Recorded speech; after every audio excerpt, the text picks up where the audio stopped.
Hello student, हमें इस video में जो अपना चैप्टर चल रहा था क्लास 11 का गोल्जिकाय, तो उसमें गोल्जिकाय का हमने परिचय देखा था और उसके ठीक पिछले वीडियो में हमने गोल्जिकाय की संरचना के बारे में पढ़ा था। आज अपन इसका गोल्जिकाय का जो अंतिम वीडियो है अर्थात गोल्जिकाय के कार्य के बारे में चर्चा करेंगे। तो गोल्जिकाय का कार्य क्या है? तो सबसे महत्वपूर्ण अगर इसके कार्य की बात करें तो वो है इसका कार्य स्रावण या सीक्रेशन करना। सीक्रेशन का मतलब होता है ये कुछ उपयोगी पदार्थों का निर्माण करता है, उसको संशोधित करता है, उसका रूपांतरित करता है और उसको स्रावित करता है। तो इसका सबसे महत्वपूर्ण काम यही है स्रावण करना। इस कारण इसको स्रावण की फैक्ट्री भी कहते हैं। इसको अपन बोलते हैं सेक्रेशन या स्रावण फैक्ट्री, कोशिका की स्रावण फैक्ट्री। ये क्यों कहते हैं? क्योंकि ये जो गोल्जिकाय है ये विभिन्न प्रकार के जो मुख्य रूप से जो वृद्ध अणु है का निर्माण, एक तो उनका संश्लेषण या श्रावण करता है। संश्लेषण या श्रावण करता है। जैसे वृद्ध अणु कौन कौन से आ गए? कोई कार्बोहाइड्रेट हो सकता है, बड़े अणु, प्रोटीन, वसा। तो इन वृद्ध अणुओं का मुख्य रूप से संश्लेषण या श्रावण इसके द्वारा किया जाता है।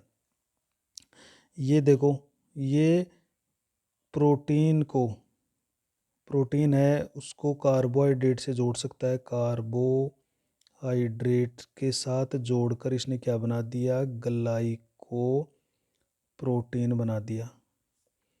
बनाता है। ये भी एक इम्पोर्टेंट काम है इसका। देखो, ये वृद्धणु और ये वृद्धणु और भी बड़े वृद्धणु का निर्माण कर दिया इसने। तो कार्बोहाइड्रेट है जैसे ग्लाइकोजन, और प्रोटीन को जोड़कर इसने बना दिया ग्लाइकोप्रोटीन। ये प्रोटीन के साथ लिपिड को भी जोड़ सकता है। देखो, इसको कर रहा नहीं है, मॉडिफिकेशन कर रहा है। इसको इसके साथ जोड़ रहा है, इसके साथ जोड़ रहा है, तो मॉडिफिकेशन या रूपांतरित कर रहा है इन पदार्थों को। तो प्रोटीन को लिपिड के साथ जोड़कर क्या बना सकता है? लिपोप्रोटीन का निर्माण कर सकता है ये देखो, ये फोस्फोरस को, जो फोस्फेट ग्रुप होता है, उस फोस्फेट ग्रुप को जैसे लिपिड के साथ जोड़ सकता है। लिपिड के साथ तो क्या बना सकता है? फोस्फोलिपिड बना सकता है। तो देखिए किस तरह से ये पदार्थों को जोड़ जोड़ कर डिफरेंट प्रकार के पदार्थों का स्राव कर रहा है। इस कारण इसको स्रावण की फैक्ट्री हम कहते हैं। तो ये स्थिति यहाँ पर आ गई कि ये विभिन्न प्रकार के वृद्ध अणुओं का स्राव कर सकता है। इसके अलावा देखो, बहुत ही महत्वपूर्ण गोंद, बबूल में, खेजड़ी में, बहुत सारे पादपों में गोंद निर्मित होती है, उसका भी स्राव यही गोल्जिकाय करता है। म्यूसिलेज जैसे ग्वारपाठा में आता है, भिंडी में आता है। तो आपने चिकना सा पदार्थ देखा होगा म्यूसिलेज, जिसको श्लेष्मा कहेंगे अपन, श्लेष्मा मान लो। इसके अलावा बहुत सारे एंजाइम्स होते हैं कोशिकाओं में, उन एंजाइम्स का, और बहुत सारे हार्मोन्स होते हैं, चाहे वो पौधा हो चाहे वो जंतु हो, उनमें बहुत सारे हार्मोन्स पाए जाते हैं। तो इनका भी संश्लेषण oxy hormone, cytokinin hormone, gibberellin hormone, इसी तरह से जंतुओं के अंदर बहुत सारे अंतःस्रावी ग्रंथियों द्वारा स्रावित हार्मोन्स, तो इनका संश्लेषण भी गोल्जी बॉडी के द्वारा ही किया जाता है। तो एक तो देखो, बहुत सारे जो वृद्ध अणु है, मैक्रो मोलिक्यूल है, जैसे कार्बोहाइड्रेट, प्रोटीन, वसा, इनका निर्माण करता है या संश्लेषण करता है बड़े अणुओं का। और प्रोटीन कार्बोहाइड्रेट को जोड़कर ग्लाइकोप्रोटीन भी बनाता है। प्रोटीन लिपिड को जोड़कर लिपोप्रोटीन भी बना सकता है। फॉस्फेट को किसी लिपिड के साथ जोड़कर फॉस्फोलिपिड भी बना सकता है। अन्य भी जो प्रोटीन और लिपिड के रूप है उनको भी निर्मित कर सकता है। तो इस तरह से इसके अलावा जैसे ये भी हो सकता है कि एक और बता दूँ, जैसे लिपिड को कार्बोहाइड्रेट के साथ जोड़ सकता है और ये बना सकता है ग्लाइकोलिपिड भी ये बना लेता है। तो इस तरह से बहुत सारे ऐसे उपयोगी पदार्थ होते हैं जिनका स्राव है वो गोल्जी बॉडी के द्वारा किया जाता है।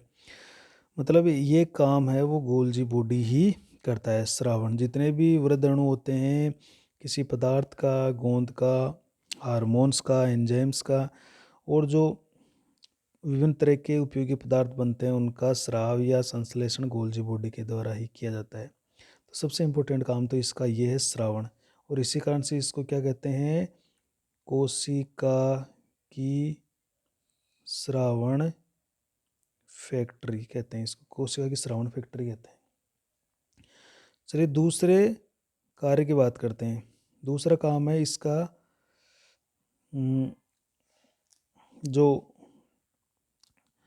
श्रावण के साथ जैसे कुछ एक इम्पोर्टेंट काम है इसका, एक तो संग्रह करना है, स्टोरेज, संग्रहण व पैकिंग, जिसको हम कहते हैं स्टोरेज एंड पैकिंग, ये भी इसका काम है। तो ये क्या करता है, विभिन्न उपयोगी जो पदार्थ होते हैं, विभिन्न उपयोगी पदार्थों का संग्रहण व पैकिंग करता है। पैकिंग करता है मतलब क्या करता है, जैसे कुछ उपयोगी पदार्थ बनाए इसने, मान लीजिए कोई कार्बोहाइड्रेट या प्रोटीन बनाया, उस प्रोटीन को ये क्या करता है, संग्रह कर लेता है इस तरह से, वही जो वैक्यूल्स जो होती है या पुट्टिकाएँ होती है उनमें। तो एक तरह से उपयोगी पदार्थों को ये संग्रह कर लेता है एक जगह इस तरह से जैसे, और जब भी कोशिका को काम के होते हैं वहाँ पर कोशिका को वितरित कर देता है। तो ये उपयोगी पदार्थों का संग्रहण करता है और उसकी पैकिंग भी करता है। अतः यह कोशिका के लिए पोस्ट ऑफिस की तरह काम करता है, पोस्ट ऑफिस की तरह कार्य करता है। पोस्ट ऑफिस में होता है ना, जो कि एक क्षेत्र के उपयोगी जो डाक या पोस्ट होती है उनको एक जगह इकट्ठा कर लिया, उनकी पैकिंग कर ली। तो जो विभिन्न प्रकार के उपयोगी और समान पदार्थ होते हैं उनको एक जगह इकट्ठा करने का और उनको पैकिंग करने का काम ये अपना गोल्जी बॉडी करता है। इस कारण इसको दूसरा महत्वपूर्ण काम हो जाता है इसका संग्रहण और पैकिंग करना। तो ये जब भी ये कोशिका को जरूरत पड़ती है यहाँ से ये पदार्थ है वो कोशिका को पहुँचा दिए जाएंगे। तीसरा इम्पोर्टेंट काम देखो, यह फ्रेगमोप्लास्ट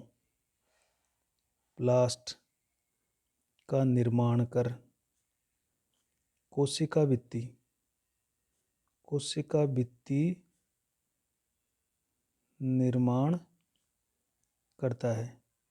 तो होता क्या है कि जैसे ही पादप कोशिका है उसके बीच में प्लेट बनती है, तो ये जो पुलिया बन रहा है, प्लेट बन रही है, इस प्लेट में अंतःप्रदेश जालिका और गोल्जी बॉडी मुख्य भूमिका निभाते हैं। गोल्जी बॉडी की पुट्टिकाएँ हैं, कोसिस्टर्नी है, इस तरह से। तो इसको अपन कहते हैं फ्रेगमोप्लास्ट। ये फ्रेगमोप्लास्ट फिर धीरे धीरे कैल्शियम मैग्नीशियम पेक्टेट सेल्यूलोज एम्सिलोज बनने से कोशिका भित्ति बन जाती है। तो सबसे पहले फ्रेगमोप्लास्ट बनती है। तो उस फ्रेगमोप्लास्ट के निर्माण में ये गोल्जी बॉडी है वो महत्वपूर्ण भूमिका निभाता है। चौथा इसका काम देखो, यह कोशिका भित्ति के निर्माण में भी काम आ रहा है। तो ये कोशिका झिल्ली के निर्माण में सहायक है। क्यों सहायक है? क्योंकि हमने कोशिका झिल्ली पूरी पढ़ी थी, तो उसमें हमने पढ़ा था कि कोशिका झिल्ली में फॉस्फोलिपिड पाए जाते हैं। कोशिका झिल्ली फॉस्फोलिपिड की निर्मित होती है। तो फॉस्फोलिपिड का निर्माण कौन कर रहा है? अभी हमने ऊपर पढ़ा कि फॉस्फोलिपिड का संचय मतलब श्रावण है वो गोल्जी बॉडी करता है। तो इस कारण से यह कन्फर्म है कि ये कोशिका झिल्ली के निर्माण में भी सहायक है। नेक्स्ट देख लेते हैं अपन। शुक्राणु होता है, बहुत ही महत्वपूर्ण कार्य इसका। शुक्राणु स्पर्म के शीर्ष भाग जिसको हम कहते हैं एक्रोसोम, का निर्माण करता है। जैसे ये मान लीजिए ये शुक्राणु है, तो इसके शीर्ष भाग पर एक टोपी जैसी संरचना लगी रहती है, इसको कहते हैं एक्रोसोम। इसको क्या कहते हैं? एक्रोसोम। इसमें बहुत सारे प्रकार के एंजाइम्स होते हैं। हमने कहा एंजाइम का स्राव भी कौन करता है? Golgi body. तो जैसे ये अंडे के पास जाता है, अंडाणु के पास जाता है, उस अंडाणु की भित्ति को गलाने में ये यहाँ पर प्रमुख के जो एंजाइम्स होते हैं वो यहाँ पर काम करते हैं। तो इसी शुक्राणु के जो शीर्ष भाग पर जो टोपी लगी हुई है, इसको एक्रोसोम कहते हैं। एक्रोसोम का निर्माण है वो गोल्जी बॉडी के द्वारा किया जाता है। तो एक महत्वपूर्ण काम हो जाता है, जो कि नेक्स्ट जो निषेचन होगा, उस निषेचन से पहले अंडाणु की भित्ति को गलाने के लिए ये एक्रोसोम बहुत ही महत्वपूर्ण भूमिका निभाता है। अगर इसको हटा देना एक्रोसोम को, तो फिर शुक्राणु अंडाणु की भित्ति को भेद नहीं पाएगा और निषेचन नहीं हो पाएगा। तो एक हम कह सकते हैं एक्रोसोम के निर्माण में सहायक है, अर्थात ये निषेचन में भी सहायक है। तो ये अपन बात कह सकते हैं यहाँ पर। तो ये इंपॉर्टेंट बात आप याद रखिएगा कि शुक्राणु के शीर्ष भाग, जिसको एक्रोसोम कहते हैं, उसका निर्माण गोल्जी बॉडी के द्वारा ही किया जाता है। नेक्स्ट अपन देखते हैं नेक्स्ट कार्य। हाइड्रा होता है, यह हाइड्रा जीव, इस हाइड्रा की जो दंश कोशिकाएं होती है, ये अपने दुश्मनों से खुद को बचाने के लिए और शिकार करने के लिए इसमें दंश कोशिका पाई जाती है। तो दंश कोशिका में जो विषैला पदार्थ होता है, विषैला पदार्थ का निर्माण भी गोल्जी बॉडी ही करता है। तो नेक्स्ट इसका देखो कार्य, यह एटीपी उत्पादन हेतु माइटोकॉन्ड्रिया को प्रेरित करता है। माइटोकॉन्ड्रिया को प्रेरित करता है। ये जो गोल्जी बॉडी होता है विभिन्न प्रकार के उपयोगी पदार्थों का स्राव कर रहा है और माइटोकॉन्ड्रिया को अधिक से अधिक एटीपी उत्पन्न करने के लिए उसको मोटिवेट करता है, प्रेरित करता है। नेक्स्ट इसका काम देखो, लाइसोसोम का निर्माण करना बहुत ही महत्वपूर्ण काम है। लाइसोसोम का निर्माण करता है। जब भी बहुत छोटी छोटी पुट्टिकाएँ एक जगह मिलती है और वो बड़ी एक रिक्तिका बना लेती है, और इसके अंदर जब पाचक एंजाइम भर जाते हैं, पाचक एंजाइम, तो हम कह रहे हैं एंजाइम का स्राव भी ये खुद गोल्जी बॉडी कर सकता है, और इस तरह से ये रिक्तिका बनी जाती है। तो इस तरह से ये लाइसोसोम बन जाता है। तो लाइसोसोम का निर्माण है वो गोल्जी बॉडी के द्वारा किया जाता है। नेक्स्ट अपन बात कर लेते हैं, ये विटामिन जो सी है, विटामिन सी का केमिकल नाम हमने पूरा पढ़ा है, पूरे विटामिन्स पढ़े हैं, और उसके हमने 100% भी बनाए थे विटामिन्स के, वो भी आप देखिए अपने वीडियो में। एस्कॉर्बिक अम्ल, इसका संग्रह करता है, ये विटामिन सी का संग्रह कर सकता है गोल्जी बॉडी, एस्कॉर्बिक अम्ल का संग्रह कर सकता है। तो 9 कार्य अपने देख लिए इसमें। नेक्स्ट कार्य अपन और देख लेते हैं, कुछ कार्य इंपोर्टेंट जो कार्य है, क्योंकि विटामिन सी वसा में घुलनशील विटामिन है और यहाँ पर बहुत सारे वसीय पदार्थों का सिक्रेशन इसके द्वारा किया जाता है। नेक्स्ट देख लेते हैं अपन, ये जो आंसू बनते हैं, आंखों में कोई वस्तु गिर जाती है, फटाफट आंसुओं का निर्माण होने लगता है, तो ये जो गोल्जी बॉडी है वो आंसुओं का श्रावण करने में भी महत्वपूर्ण भूमिका निभाता है। जो हमारे टीयर्स जो बनते हैं उसमें कई तरह के एंजाइम्स पाए जाते हैं, तो उसका स्राव है वो गोल्जी बॉडी के द्वारा किया जाता है। ये गोल्जी बॉडी और क्या करता है कि यह ईआर से कोई भी जो पदार्थ आ रहा है, ईआर से आने वाले पदार्थों को रूपांतरित करता है, रूपांतरित करके इन पदार्थों को कोशिका में निश्चित स्थानों तक पहुंचाने के लिए निर्देशित करता है, निर्देशित करता है। मतलब ये है कि ये अंतःप्रदेवी जालिका है, इससे कुछ छोटे छोटे पदार्थ आए, तो ये जैसे ही गोल्जी बॉडी के अंदर आते हैं, गोल्जी बॉडी क्या करता है, इनको लेकर जिसकी स्पेस होती है वहाँ पर जुड़ जाते हैं और फिर इनका संशोधन होता है और यहाँ से फिर न्यू पदार्थ का यहाँ पर सिक्रेशन होता है। तो ये जो पदार्थ आया उसका संशोधित रूप या रूपांतरित, मतलब ये मान लो कि ये पूरी तरह से सही नहीं है ये पदार्थ, या इसका जो कार्य करने की जो क्षमता है वो कम है, तो यहाँ पर क्या होता है, इन पदार्थों को और अच्छा बनाया जाता है और इसका संशोधित रूप तैयार किया जाता है और इसका रूपांतरण किया जाता है। तो उन पदार्थों को पूरी तरह से संशोधित बनाकर या रूपांतरित करके फिर इनको कोशिका में, जो कोशिका है उस कोशिका के जिस स्थान पर भेजना है उस स्थान पर इनको भेजा जाता है, जहाँ पर भी इनकी जरूरत पड़ती है वहाँ पर इनको भेज दिया जाता है। इस कारण अतः गोल्जी बॉडी को हम क्या कहेंगे, डायरेक्टर ऑफ मैक्रो मोलिक्यूल, क्योंकि हम जानते हैं कि छोटे छोटे पदार्थों को ये संशोधित करता है, रूपांतरित करता है और मुख्य रूप से वृहद अणुओं का निर्माण कर रहा है और उनको कोशिका के अलग अलग स्थानों पर भेजने के लिए निर्देशित करता है कि इस पदार्थ को यहाँ भेजना है, इस पदार्थ को यहाँ भेजना है। इस कारण इसको डायरेक्टर ऑफ मैक्रोमोलिक्यूल्स कहा जाता है। एक तो मैक्रोमोलिक्यूल्स बना भी, मैक्रोमोलिक्यूल्स का मतलब हो गया वृहद अणु, हिंदी में क्या कहेंगे इनको, वृहद अणु। तो वृहद अणु का निर्माण भी करता है, उनको कोशिका के विभिन्न स्थानों पर भेजने का काम भी करता है। नेक्स्ट कार्य और देख लेते हैं इसका।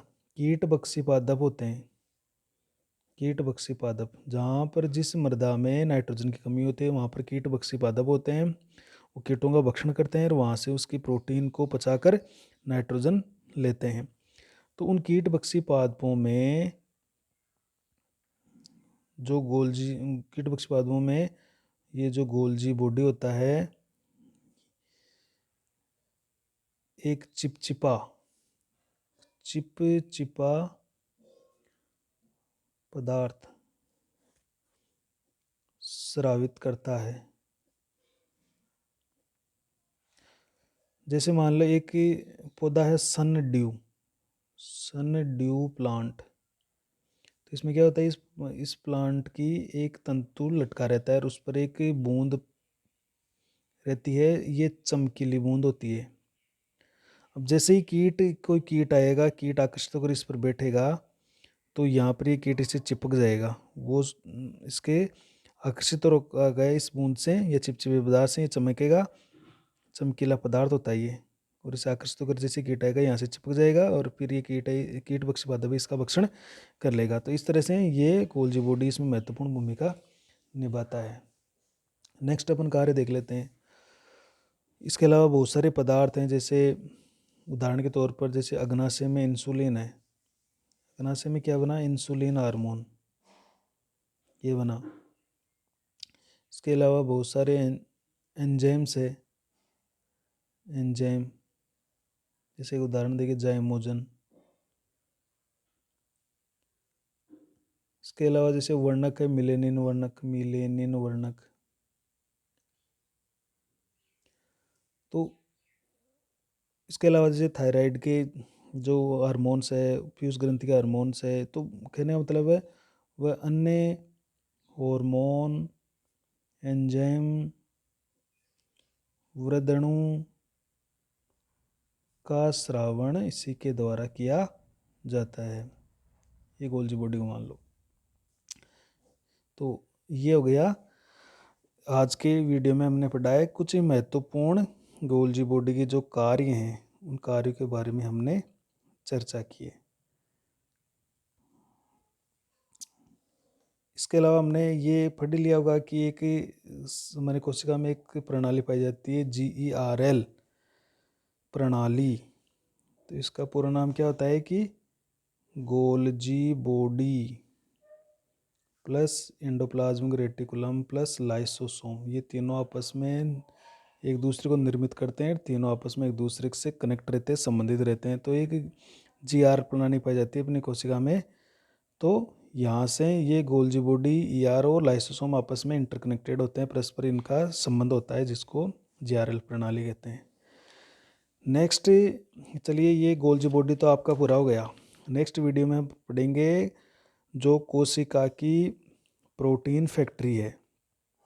क्या कह रहे हैं? कोशिका की प्रोटीन फैक्ट्री, जिसको हम कहेंगे हमारा सबसे छोटा कोशिकांग।